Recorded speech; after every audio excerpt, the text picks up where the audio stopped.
और जब हम यहोशू की पुस्तक को पढ़ते हैं, ये यहोशू का पुस्तक विशेष करके मिस्र से निकलते हुए कैसे इस्राएली लोग परमेश्वर के वायदे में प्रवेश करते हैं, कैसे परमेश्वर उनके आने वाले रास्ते से हर एक परीक्षाओं को हटाता है और उनको वायदे में ले जाता है, इस विषय के बारे में जो है पूरा जो है यहोशू का पुस्तक है। यहोशू का पुस्तक तैयारी का पुस्तक है, यहोशू का पुस्तक युद्ध का पुस्तक है, यहोशू का पुस्तक जो है आप कैसे अपने वायदे को पाना है उस के विषय में जो है ये पुस्तक है। और जब हम यहोशू उसका पहला अध्याय को पढ़ते हैं, हम देखते हैं वहाँ कि मूसा नबी बन जाते हैं और तब पूरा इस्राएली जो है शोक मना रहे होते हैं और परमेश्वर कहता है यहोशू से कि यहोशू अब मूसा मर गया है, मूसा को वहीं छोड़ दे, तो अपने पास को वहीं पे छोड़ दे और तू उठ और अपने वायदे की ओर आगे बढ़। परमेश्वर कहना चाहता है तो यहोशू के एक अध्याय से कि जो है अपने अतीत में जीना छोड़ दो, अपने पुरानी बातों में जीना छोड़ दो और परमेश्वर की वायदे की ओर मन लगाओ और खड़े हो जाओ और अपने वायदे की ओर बढ़ जाओ। जब हम दूसरे अध्याय को देखते हैं, हम देखते हैं एक स्त्री होती है जिसका नाम राहाब होता है और उसके पास जो है कुछ लोग मिस्र देश से जो है उस मरुभूमि से वायदे की देश को जासूसी करने चाहते हैं और जैसे वो जासूसी करने चाहते हैं, हम क्या देखते हैं कि ये राहाब स्त्री जो है दो व्यक्तियों को बचाता है। फिर हम तीसरा अध्याय में देखते हैं कैसे यरदन को पार करके वे व्यक्ति अपने वायदे के देश में जाते हैं। फिर चौथा अध्याय में हम देखते हैं कि कैसे उस गवाही को जो परमेश्वर ने तीसरी अध्याय में दिया उसके लिए वो लोग एक मेमोरियल बनाते हैं चौथा अध्याय में। और फिर पांचवा अध्याय में हम देखते हैं कि परमेश्वर हर एक व्यक्ति जो वांछित के देश में गया उनसे कहता है कि तुम लोग जो है अपने आप को खतना करो। वो कहता है कि इस्राएल के सारे लड़के लोग जिनका खतना ना हुआ है उनका खतना करा और उनके ऊपर मोहर लगा दो कि ये परमेश्वर की ओर से। और जब हम छठा अध्याय देखते हैं, हम वहां पे देखते हैं यरीहो के बारे में। यरीहो एक बड़ा सा गढ़ था, बड़ा बड़ा दीवार था और वो यरीहो जो है विशेष करके इस्राएलियों के लिए बंद था। उस देश से पार होकर वो अपने वांछित देश में जा सकते थे, परंतु उनको जो है वहां घुसने नहीं दिया गया। और अंत में हम देखते हैं कैसे परमेश्वर जो है उस दीवार को गिराता है और वो उन इस्राएलियों में से जयवंत होते हैं। और जब हम सत्या अध्याय देखते हैं, सत्वा अध्याय के अंदर हम क्या देखते हैं, छठा अध्याय एक महिमामय जो है जय के साथ खत्म होता है, वहीं पे सातवां अध्याय एक हार से शुरू होता है। सातवां अध्याय क्या, छठा अध्याय क्या से खत्म होता है, यरीहो का दीवार गिरने से, एक बड़ा जय से। वहीं हम सातवां अध्याय में देखते हैं कि ये इस्राएली लोग फिर से एक देश के सामने हार जाते हैं। सातवां अध्याय में वो छठा अध्याय में एक बड़ा जय पाते हैं, फिर सातवां अध्याय में वो जो है गिर जाते हैं। इस प्रकार से हम देखते हैं। और आज जो है हम विशेष करके इन सातवें अध्याय में इस्राएली कैसे गिरे और परमेश्वर ने उनके गिरने के समय में क्या किया, इस विषय को लेकर मनन करेंगे। और मैं विश्वास करता हूँ कि जब ये वचन हमारे जीवन में जो आएगा, परमेश्वर हमारे हृदय के गहराई में कुछ बातों को ठीक करेगा, कुछ जो है खुले द्वारों को परमेश्वर बंद करेगा और परमेश्वर अपने वायदों की देश की ओर बढ़ाने के लिए हमें तैयार करेगा। आमीन। जब हम जो है सात का पहला अध्याय हम देखते हैं, वहां इस प्रकार से लिखा गया है कि परंतु इस्राएल के संतानों ने परमेश्वर के विरुद्ध में जो है पाप किया और उन्होंने जो है उस शापित वस्तुओं को लिया। और नीचे इस प्रकार से लिखा गया है, पर आचान जो कार्मी का पुत्र था, सबादी का पुत्र था और सबादी सेरा का पुत्र था और वो यहूदा के गोत्र का था, उसने उन विषयों को लिया और परमेश्वर का क्रोध इस्राएलियों के ऊपर भड़का।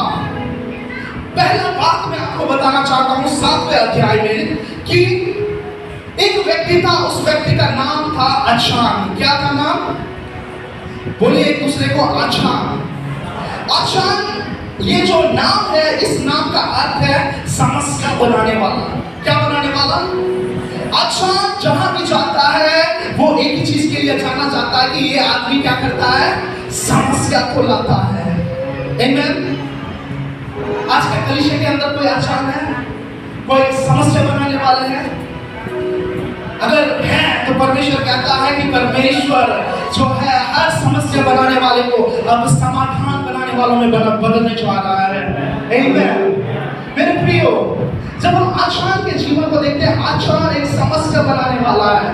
कई बार हमारे घर में भी कोई बच्चे होते हैं, कोई होता है जो काम में काम बनाना ही बिगाड़ना चाहता है। एक काम बिगाड़ता है, एक काम से दूसरा काम बिगाड़ता है, दूसरा से तीसरा काम बिगाड़ता है। ऐसे व्यक्तियों को जो है बाइबल कहता है आचार। क्या कहता है? परंतु आज जब ये शब्द कुछ आचारों के काम में जा रहा है जो कामों को बिगाड़ता है, मैं आपको बताना चाहता हूं कि आज यीशु आपके जीवन में रहता है, यीशु आपके अंदर रहता है और यीशु हर एक बातों का समाधान है। कौन है यीशु? अपने पड़ोसी को देख के कहो कि मैं समस्या बनाने वाला नहीं हूं, मैं समाधान हूं। आमीन। विश्वास करते हैं मेरे प्रियो? हम हमारे गांव के लिए समाधान है, हमारे परिवार के लिए समाधान है, हमारे देश के लिए हम समाधान है। आमीन। हालेलुया। मेरे प्रियो, मैं क्या विश्वास करता हूं पता है? जब ये मुन्ना सिलीगुड़ी छोड़ के किसी दूसरे स्टेट में जाता है, किसी दूसरे देश में जाता है, वो केवल एक मामूली आदिवासी लड़का से नहीं मिलता है, वो अपने समाधान से मिलता है। आमीन।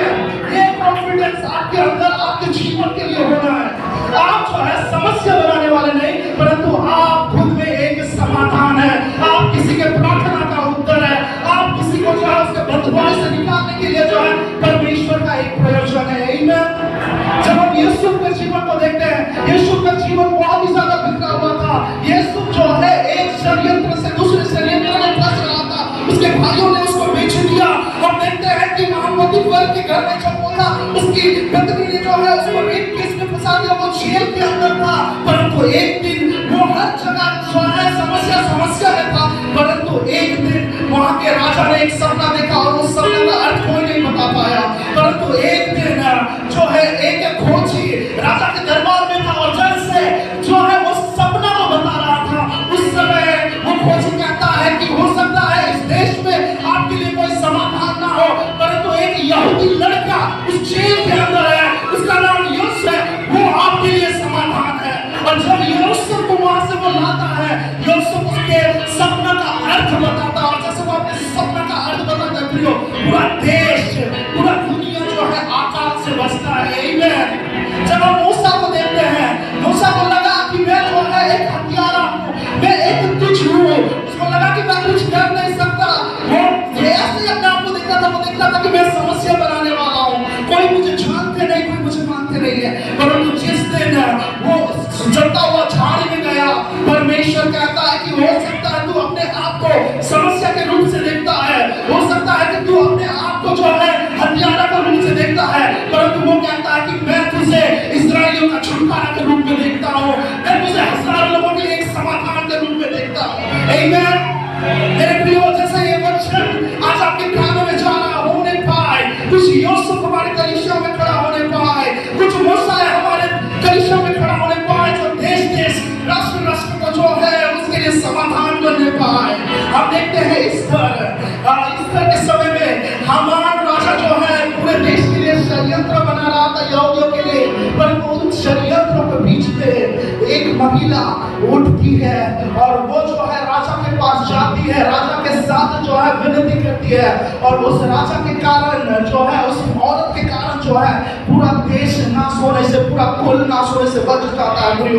मेरे प्रियो, मैं आपको क्या कहना चाहता हूँ कि इन दिनों में जो है आप अपने घर वालों के जीवन में, आप अपने जीवन में जब आईने में देखते हैं, आप ना कहें कि मैं समस्या बनाने वाला हूँ, आप ना कहें कि मैं काम बिगाड़ने वाला हूँ, आप अपने आप को देख के ना कहें कि मैं किसी भी चीज के लिए अच्छा नहीं हूँ, क्योंकि परमेश्वर ने आपके अंदर एक समाधान होने वाला बीज रखा है। और जिस दिन आपने अपने अंदर के उस कुशलता को जान लिया, अपने अंदर के उस जो है जो आपके अंदर के उस पोटेंशियल को जब आप जान लेंगे ना, अब मैं बताना चाहता हूँ, आप अपने आप को देखने का नजरिया आपको बदल जाएगा, आप अपने आप को देखने का तरीका बदल जाएगा। और जिस दिन वो बदल जाएगा ना, आप सिर झुका के सिर उठा के जीना शुरू करेंगे। उस दिन जो है आप निराश नहीं होंगे, उस दिन आप खुशी होंगे। आप कहेंगे कि आज मैं अगर रास्ता में निकलूं, अगर कोई मुझसे मिलेगा, उसका जीवन बदल सकता है। आमीन। मेरे प्रियो, ये व्यक्ति जो है समस्या बनाने वाला था। अचानक कौन था? समस्या बनाने वाला। एक दूसरे को देख के बोलिए, अचानक मन बने, अब समस्या करने वाला ना बने। ओके, तो नीचे क्या लिखा गया उसके बाद? इस वचन में एक चीज ने मुझे छुआ कि अचानक ने जो है गलती किया, परंतु उस पूरे गलती का दोष परमेश्वर किसको दे रहा है? पूरे इस्राएल के घराने को, पूरे बच्चों को किसको दे रहा है? क्यों पता है? क्योंकि इस्राएल परमेश्वर का चुना हुआ वंशज था। इस्राएल को परमेश्वर ने छुटकारा के लिए बुलाया था। इस्राएल को परमेश्वर ने जो है एक शरीर के रूप में देखा था। जब कहीं वो जाते, वो एक ही परमेश्वर के संतान है, इसको संबोधित करते।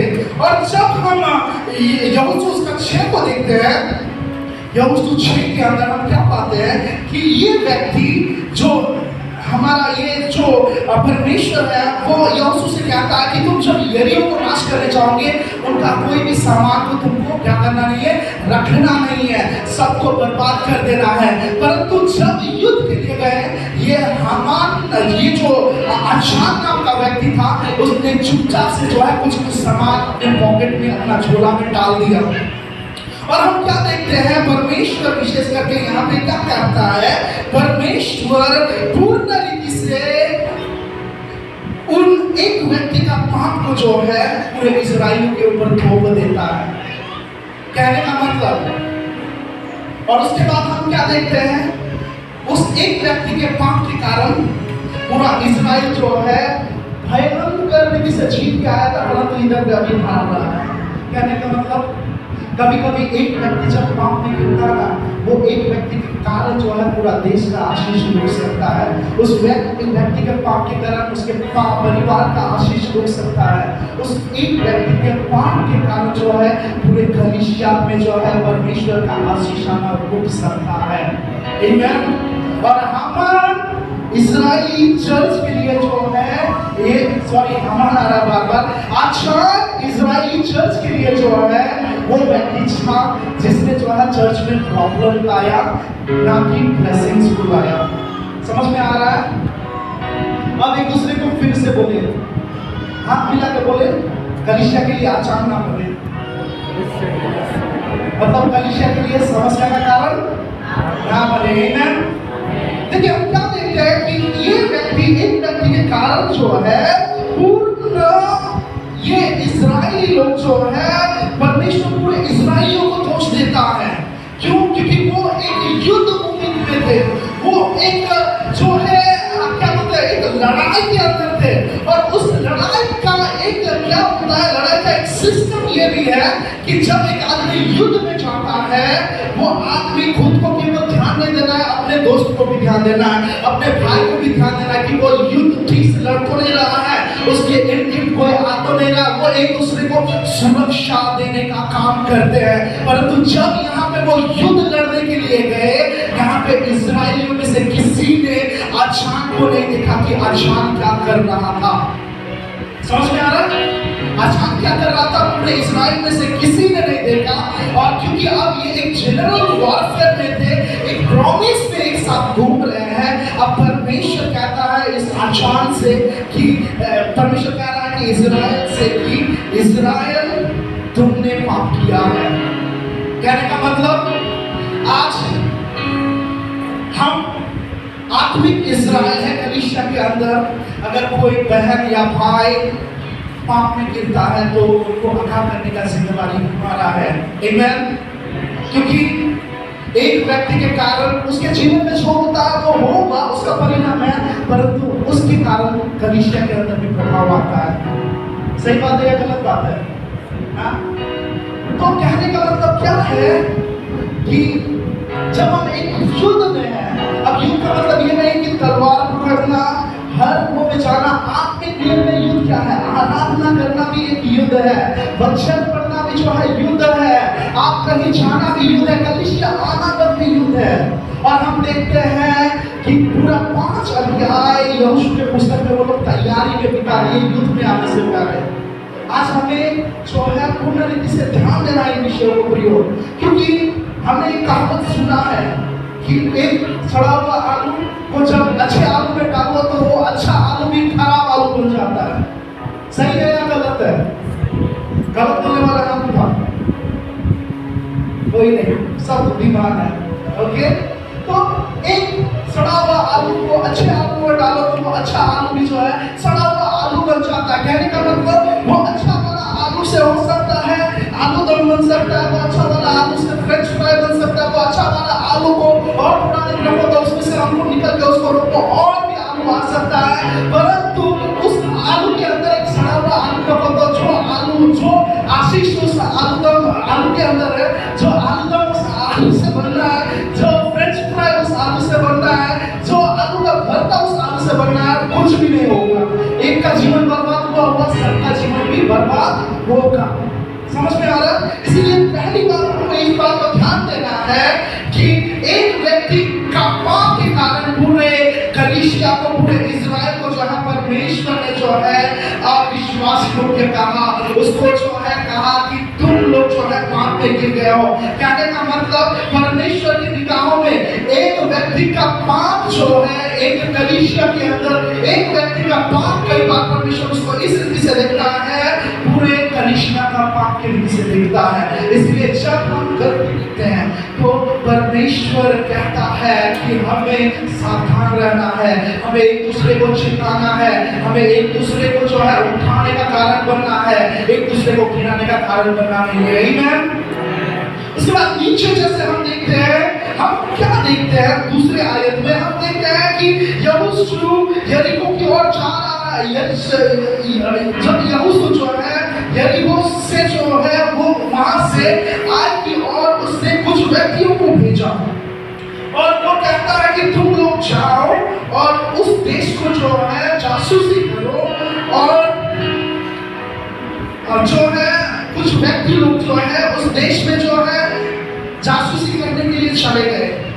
और फिर नीचे इस प्रकार से लिखा गया है कि जब वो लौटे उन्होंने यहोशू से कहा इस प्रकार से कि हम आराम से उस देश में जा सकते हैं। उन्होंने कहा कि वो देश इतना छोटा है, हमें ज्यादा आदमी नहीं चाहिए, 3000 आदमी रहने से आराम से हम उस देश को जीत सकते हैं। वो जो है उन व्यक्तियों ने जो है यहोशू से कहा, और यहोशू ने जो है 3000 व्यक्तियों को भेजा। और इसके कारण से क्या हुआ? उन 3000 व्यक्तियों को भेजने से के कारण से 36 लोगों को उल्टा उस देश के लोगों ने मार दिया, और ये लोग वहां से भाग आए, और पूरा कलीसिया के अंदर, पूरा इस्राएल के अंदर डर का माहौल आ गया। कहने का मतलब क्या है प्रियो? इसका कहने का मतलब पहला बात कि यहोशू ने मूसा के जीवन में देखा था कि जब मूसा वाचे के देश के पास था, मूसा ने जासूस भेजा।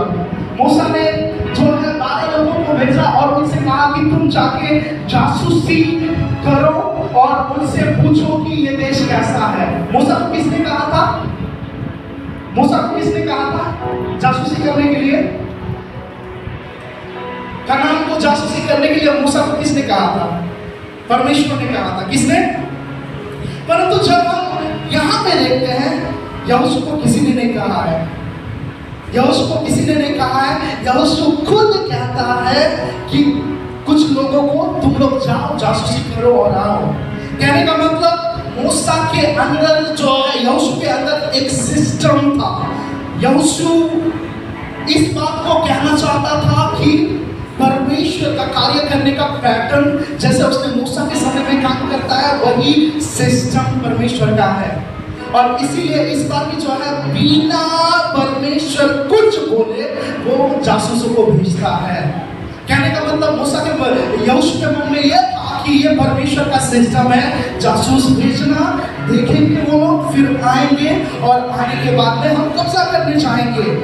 परंतु परमेश्वर कहना चाहता है कि परमेश्वर एक सिस्टम का परमेश्वर नहीं है। परमेश्वर अलग अलग तरीकों से लोगों के जीवन में कार्य करता है। आमीन। मेरे प्रियो, परमेश्वर जो है अलग अलग कमरों का परमेश्वर है। बाइबल कहता है एक जगह कि परमेश्वर जो है, एक जगह परमेश्वर की उपस्थिति थी। एक तरफ परमेश्वर शेर के जैसे दिख रहा था, एक तरफ से परमेश्वर चील की जैसे दिख रहा था, एक तरफ से परमेश्वर जो है भैंस की तरह दिख रहा था, और एक तरफ परमेश्वर मनुष्य की तरह दिख रहा था। कहने का मतलब परमेश्वर अलग अलग रीति से दिखने वाला परमेश्वर है। परमेश्वर चलन करने का तरीका अलग है, परमेश्वर का काम करने का तरीका अलग है। परंतु यहोशू को लगा कि यही परमेश्वर का सिस्टम है। कहने का मतलब जब हम परमेश्वर में है, हम हमारे सिस्टम से नहीं चल सकते। आमीन। कहने का मतलब क्या है कि परमेश्वर सिस्टम का परमेश्वर है भी, परंतु परमेश्वर एक तरीके से काम नहीं करता। हो सकता है परमेश्वर ने प्रेम भाई के जीवन में अलग रीति से काम किया है, रोशन भैया के जीवन में अलग रीति से काम किया है, एरोन भैया के रीति में अलग से काम किया है, मेरे जीवन में अलग से काम किया है। परमेश्वर अलग अलग रीति से काम करता है। उसके जीवन में जैसा काम किया, जरूरत नहीं है कि मेरे जीवन में परमेश्वर ऐसा कार्य करे। आमीन। इसके लिए हमें उस बात को ध्यान देना है कि यहोशू ने जो है उन लोगों को वहां पे भेजा, और भेजने के बाद दूसरा नंबर बात क्या हुआ पता कि उन व्यक्तियों ने कहा, हम लोग पहले तो 1-2 लाख 1.5 लाख आदमी लोग को हरा के आया है। ये बहुत ही छोटा देश है हमारे लिए। कैसा देश है? छोटा देश है। आराम से 3,000 व्यक्ति काफी है इस देश को जीतने के लिए। उनके अंदर जो है एक घमंड आ गया। वो परमेश्वर की उपस्थिति में भरोसा करना भूल अपने बल में, खुद के बल में भरोसा करना शुरू कर दिए।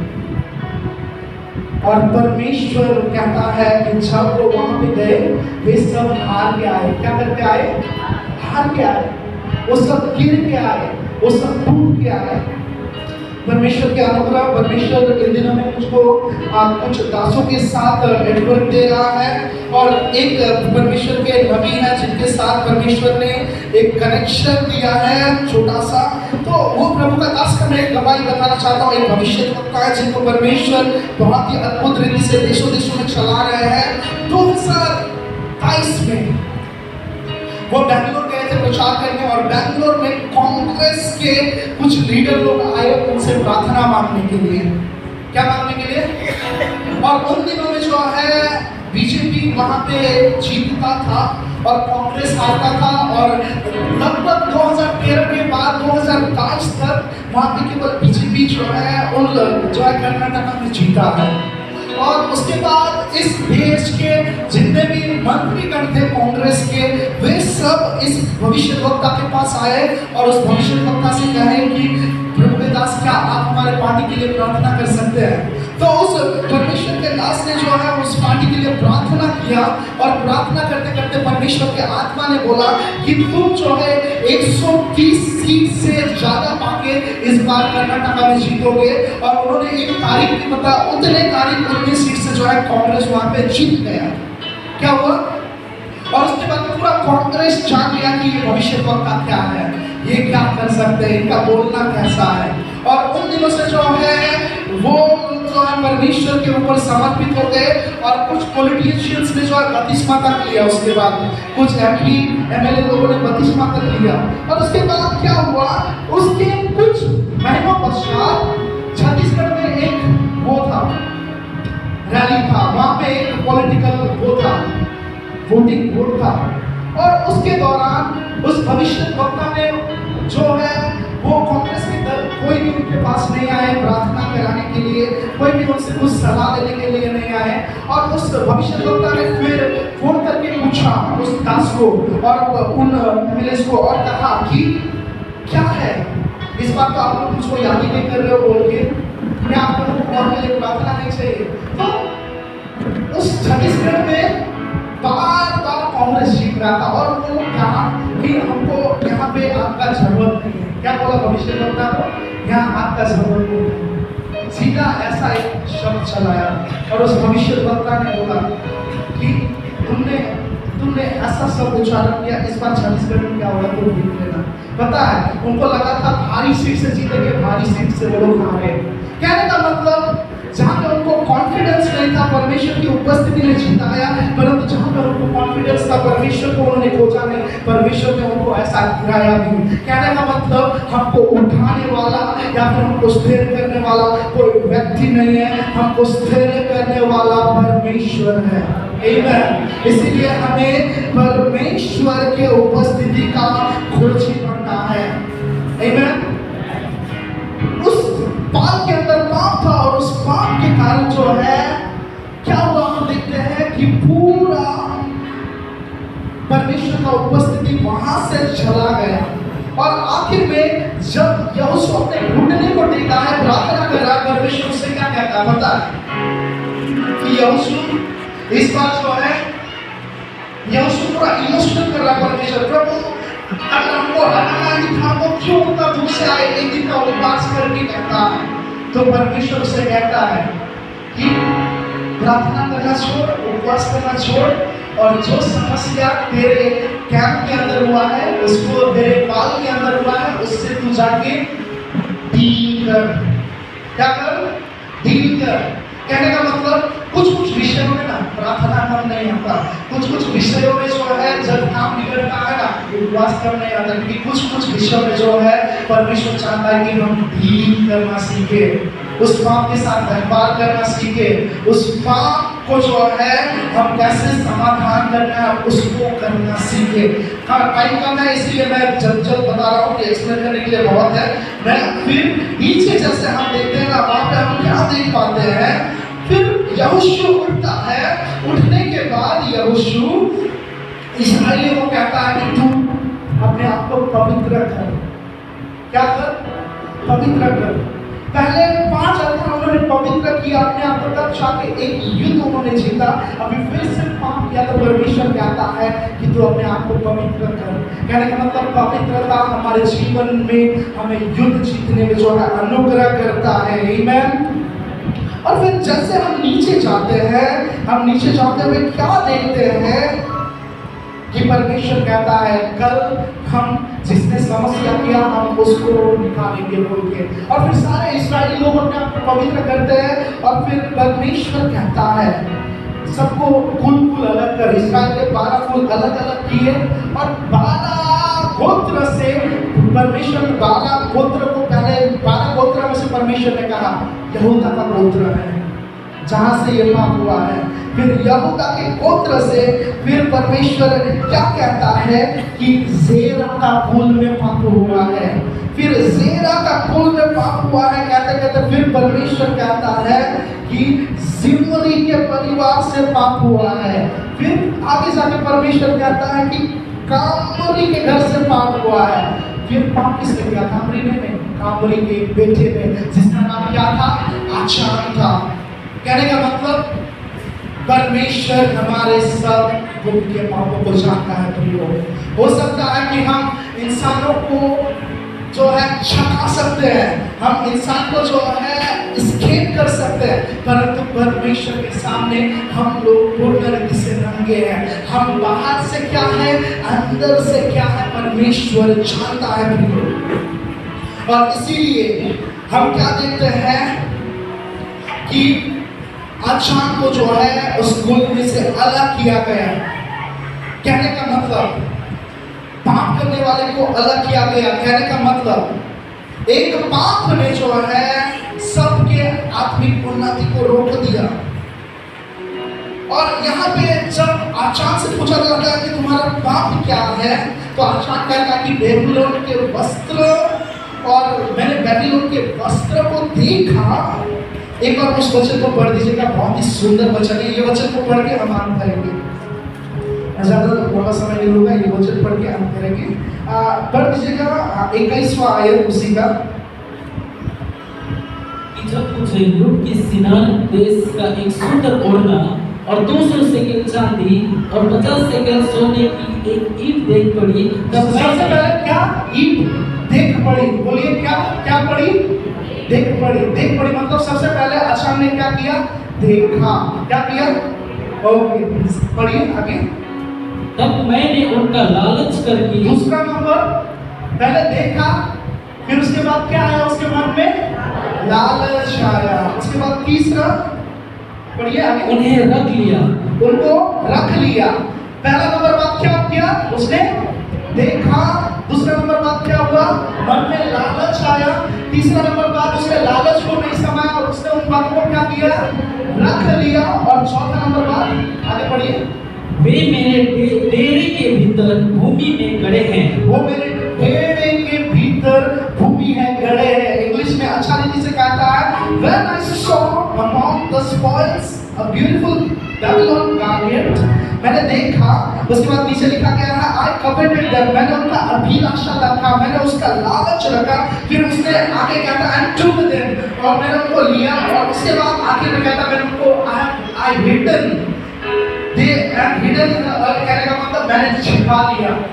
देखिए, पाप जो है डायरेक्ट हाथ से शुरू नहीं होता। पाप कहाँ से शुरू नहीं होता है? हाथ से शुरू नहीं होता है। पाप पहले देखने से शुरू होता है। कहाँ से शुरू होता है पाप? देखने से। आपका आंख के बारे में बात क्या कहता होता है? आपका आंख जो है आपके शरीर के लिए ज्योति है। क्या है? शरीर के लिए। कहने का मतलब, एक अंधा व्यक्ति को देखे, आंख, उसका आंख बंद है, इसी कारण से उसका पूरा शरीर अंधा बन है। कहाँ चलता है उसको जाना नहीं पता, क्या करता है उसको पता नहीं है, वो एकदम उसको कुछ पता नहीं है। कहने का मतलब, ये आंख हमारा जो है ज्योति है, और आंख जो है हमारे पूरे शरीर के अंदर एक ज्योति को घुसाता है। तो सारा पाप का गेट हमारा आंख है। क्या है? पाप का गेट क्या है? आंख है। पीछे कोई नहीं बोल रहा है, लग रहा है हंसी लग रहा होगा। पाप का गेट क्या है? देखिए, अगर इस बात को आपने सीख लिया ना, ये आप सभी के लिए एक हेल्प है। ये वर्ड केवल जस्ट प्रचार करने के लिए नहीं, परंतु ये एक हेल्प है। ये हमारे जीवन में बहुत सारे मुसीबत आने का कारण क्या है, अभिलाषा आने का कारण क्या है, मैं तो बाइबल पढ़ेंगे नहीं, सब बोलने वालों लोग के लिए भी जो है ये एक समाधान है। प्रार्थना करने बैठता हूँ, 2 मिनट करता हूँ, 1 घंटा अच्छा लगता है, आँख खोलता हूँ, 1 मिनट हुआ होता है, वो लोग के लिए भी एक समाधान है। पाप क्या कहाँ से शुरू होता है? आँख से शुरू होता है। बोलिए, आँख से शुरू होता है। तो हम आँख के विषय में यीशु मत्ती 6 का 22 और 23 में कहता है कि तुम्हारा आँख तुम्हारा जो है शरीर के लिए एक दिया है, और अगर तुम्हारा आँख स्वस्थ है तो तुम्हारा शरीर जो है, तुम्हारा शरीर में ज्योति रहेगा। परंतु तुम्हारा आँख अस्वस्थ है तो तुम्हारा पूरा शरीर अंधकार से भरा रहेगा। कहने का मतलब, आप क्या देखते हैं वो आपके शरीर में एक लाइट को लाता है। अगर आप अंधकार की बातों को देखते हैं तो वो अंधकार की बातें आपके शरीर के अंदर अंधकार लेके आता है। परंतु अगर आप ज्योति को केवल देखते हैं ना, तो वो ज्योति आपके अंदर भी ज्योति को उत्पन्न करता है। आमीन। अय्यूब 21 का 1 में अय्यूब इस प्रकार से कहता है कि मैंने अपने आंखों से वाचा बांधी है कि मैं किसी भी स्त्री को गलत रीति से ना देखूं।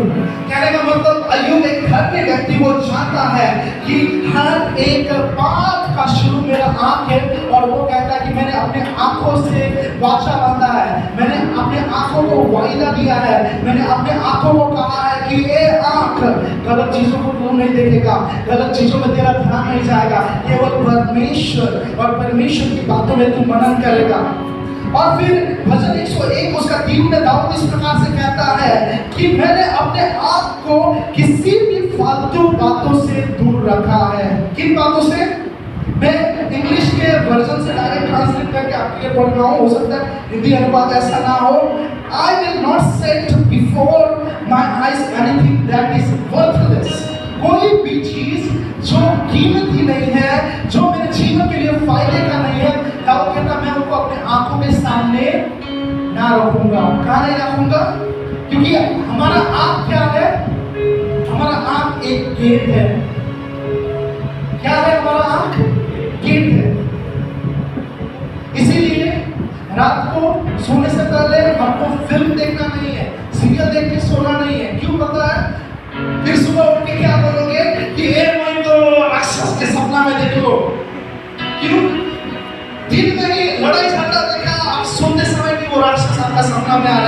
आपके गेट के अंदर से आपके प्राण में क्या घुसा? लड़ाई झगड़ा। इसलिए सपना में क्या है? राक्षस। सपना में आप खुद को भी देखता है किसी के साथ लड़ाई कर रहा है, वही कारण है।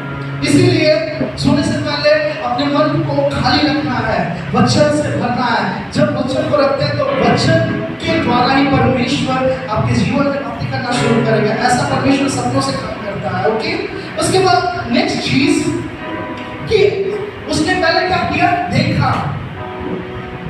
देखने के बाद हम दूसरा क्या देखते हैं कि जब उसने देखा उसको लालच आया, उसके अंदर एक इच्छा जागा।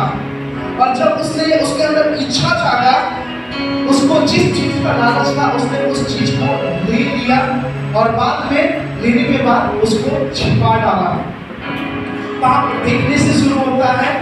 एक आदमी देखता है, देखने के बाद उसके अंदर लालच आता है, लालच आने के बाद वो पाप को करता है, करने के बाद उस पाप को छिपाना चाहता है, परंतु परमेश्वर के सामने कुछ छिपता नहीं है। हम कमरे के अंदर छिप रहे जब कोई कुछ जानता नहीं है, वहां परमेश्वर सब बातों को जानता है प्रियो। तो ये जो काम का ढांचा पूरे बाइबल में एक ही रीति से है। जब हवा ने पाप किया, कैसे पाप हुआ? सबसे पहले उसने फल को क्या किया? बोलो ना, क्या किया? फिर उसके मन में एक अभिलाषा आया, इच्छा आया कि ये फल बहुत ही मनमोहक है और उसको एक लालच आया। फिर उसने फल को खाया, आदम को भी दिया और फिर वो दोनों छिप गए। दाऊद पूरी सेना युद्ध लड़ने के लिए गया है। जैसे पूरा सेना युद्ध लड़ रहा है, दाऊद टेरेस में घूम रहा है, चाय पी रहा है। चाय पीते पीते वो अपने टेरेस से देखता है कि उधर में एक जवान महिला यूरिया की पत्नी बेतशेबा नहा रही थी। सबसे पहले क्या हुआ? ये छोटे छोटे दो गोटी के अंदर पहले वो फोटो गया। क्या गया? वो देख रहा है कि बाप रे इतना सुंदर लड़की। और उस समय उसको पता था कि ये मेरा सैनिक का पत्नी है, परंतु फिर भी उसके अंदर पाप आया कि नहीं, मुझे ये स्त्री, ये महिला चाहिए।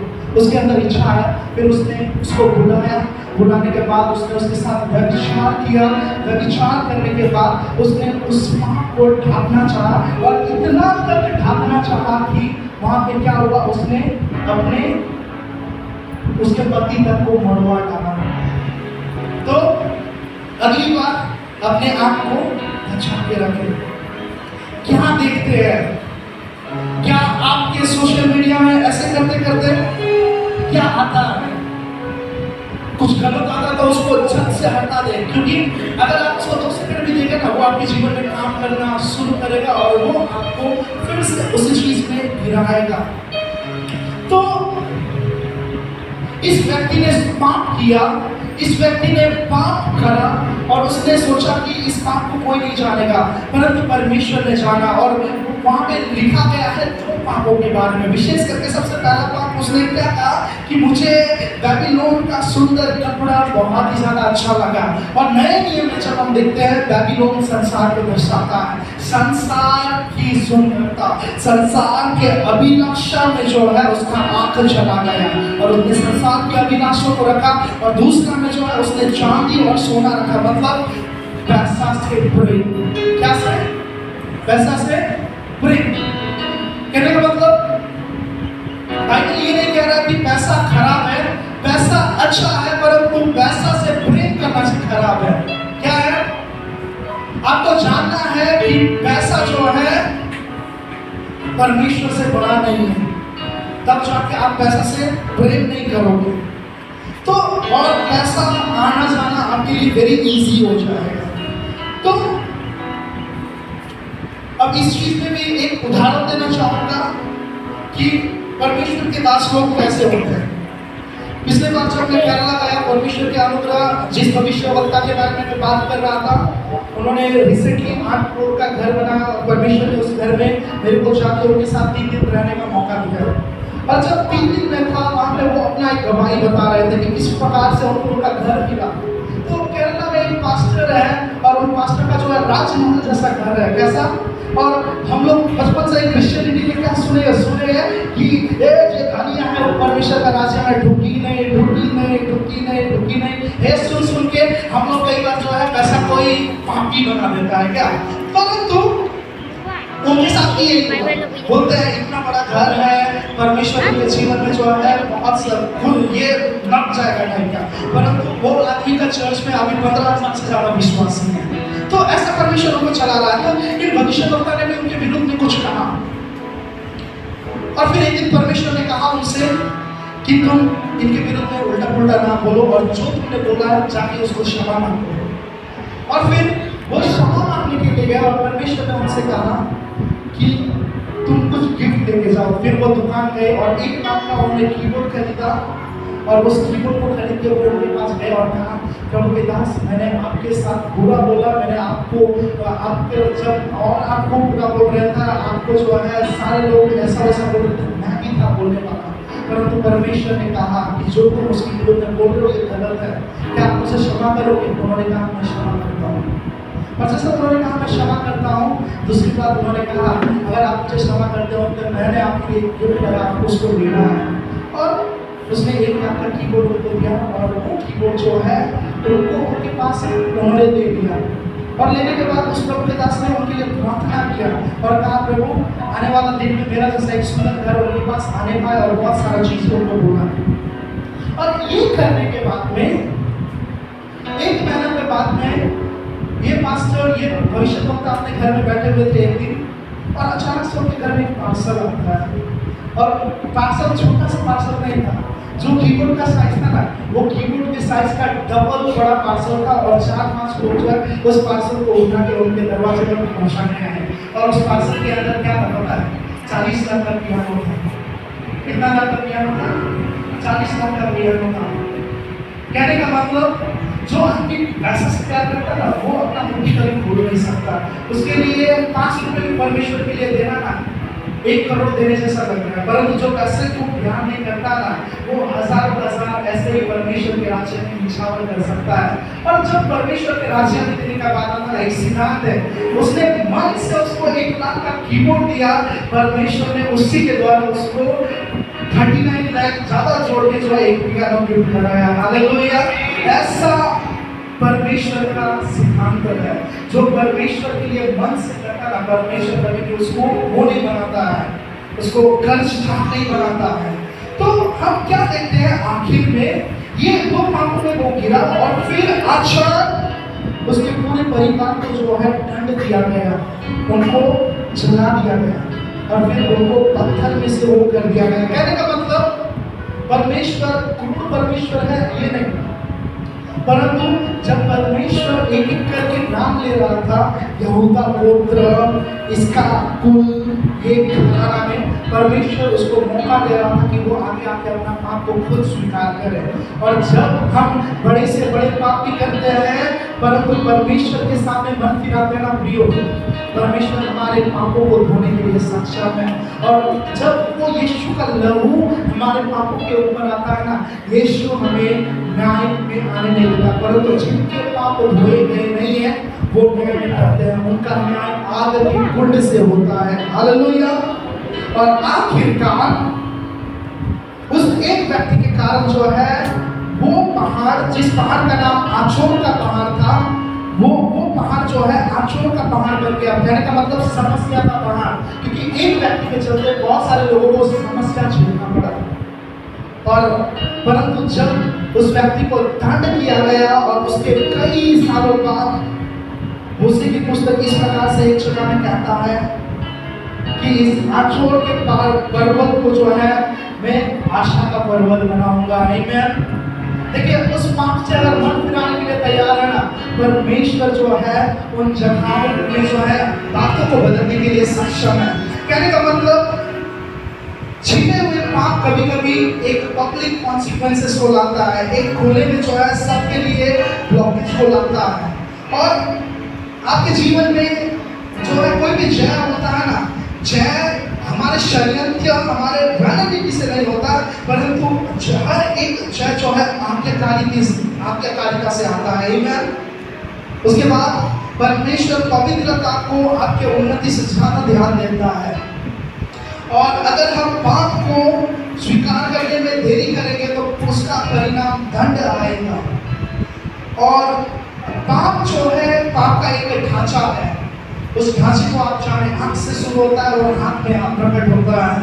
तो इसको जाने और उसको तोड़ना सीखे। और अंत में मैं आपको बताना चाहता हूँ कि ईश्वरीय डिसिप्लिन, ईश्वरीय अनुशासन हमारे जीवन में पुनर्स्थापना को लेके आता है।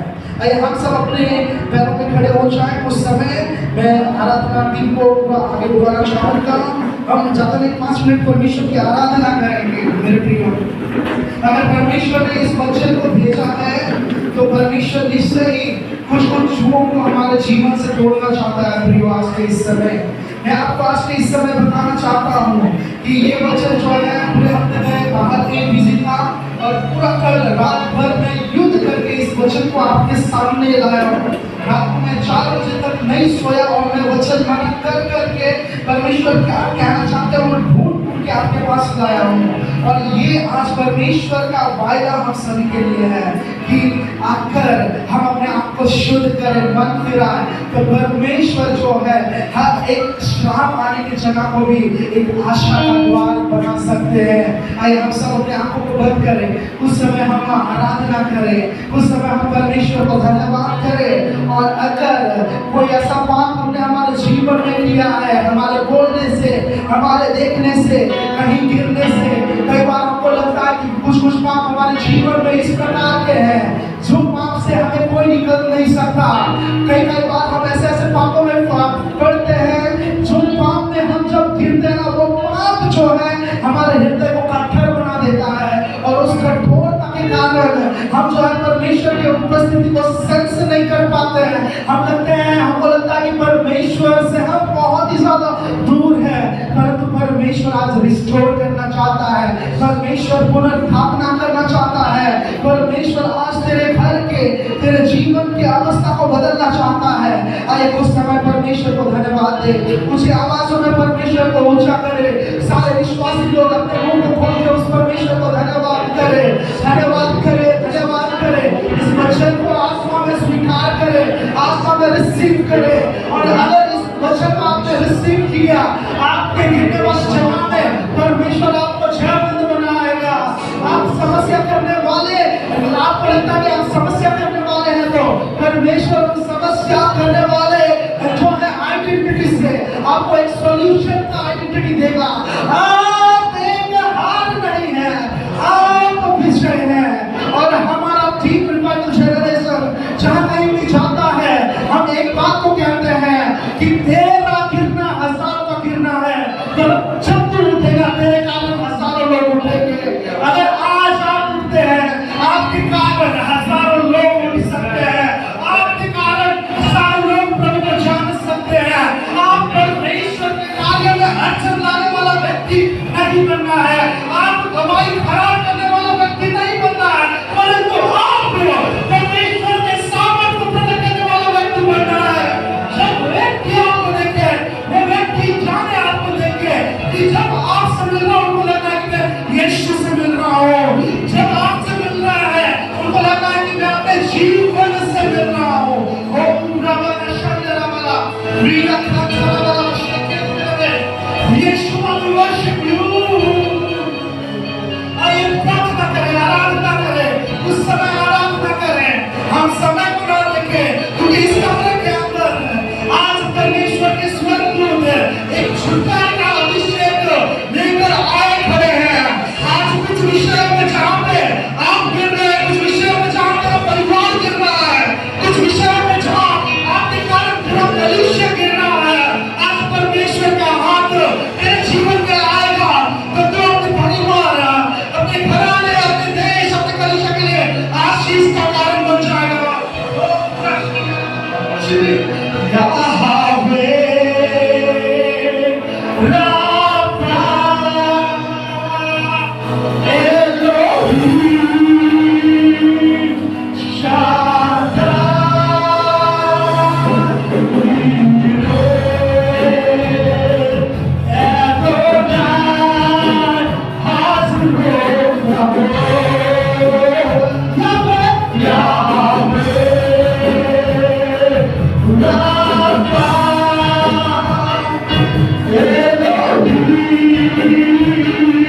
Shada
यीशु आपको अधिक विज्ञ और गंदी की नजर से नहीं देखता है। यीशु अपने लहू का दाम चुकाए हुए जो है उस लहू से ढके हुए जो है पाप से आपको देखता है। आज जो है यीशु उस पाप का बोझ आपसे ना लेगा, परंतु आज इस कमरे के अंदर यीशु का धार्मिकता है। चाहे हमने छोटा सा भी गलती क्यों ना अपने बोली चाली से अपने आंखों के देखने से किया हो, चाहे क्यों ना भयंकर व्यभिचार में गिरे हो, जहाँ से हमको लगता है कि हम निकल नहीं पाएंगे, मैं की ओर जाऊंगा, चाहे हमने कुछ ऐसा कर दिया हो जो हमने किसी को बोल नहीं सकते, आज परमेश्वर के सामने वो खोल दे जैसे खोलते हैं। मैं देखता हूँ कि यीशु में भाग्यता का चादर ऐसे व्यक्ति के जीवन में आ रहा है। मेरा अपने आप को देखने का नजरिया बदल जाएगा, मेरा जीवन जीने का नजरिया बदल जाएगा, परमेश्वर मेरे को महिमा के लिए खड़ा करेगा। यहोवे राजा एलोहीम शाद्दाई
प्रभु जी आपको धन्यवाद करते हैं आपके इस सुंदर समय के लिए। प्रभु इस कमरे के अंदर जितने लोग हैं कोई भी ट्रबल मेकर के रूप में जाने ना पाए।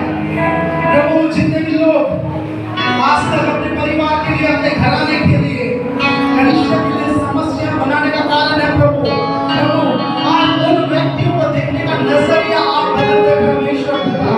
प्रभु उनके अंदर का समाधान को देखने पाए, दाऊद जैसा अपने अंदर का राजा देखने पाए, यूसुफ जैसे अपने अंदर का मंत्री देखने पाए, दानियल जैसे अपने अंदर का एक जो है नबूवत करने वाला देखने पाए, पतरस जो अपने आप को मछुआरा सोचता है, प्रेम जैसे अपने आप को देखने पाए। प्रभु झूठ उत्साह बोलने वाले हैं, जैसे पिछले हफ्ते हमने सुना प्रभु वे उत्साह करने वाले जैसे बन दिखने पाए। प्रभु हमारा कलीसिया समस्या बनाने वालों के लिए जाना नहीं जाना है, परंतु वो समाधान के लिए जाना है। मैं आत्मा में देख रहा हूँ परमेश्वर का हाथ कलीसिया के ऊपर आ रहा है और वो यीशु के लहू से सल्यूशन दिख रहा है। I see the blood of Jesus writing in a bold letter S-O-L-U-T-I-O-N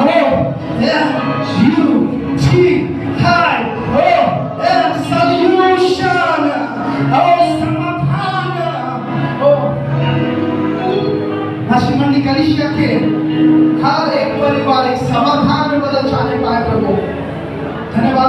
देशवासियों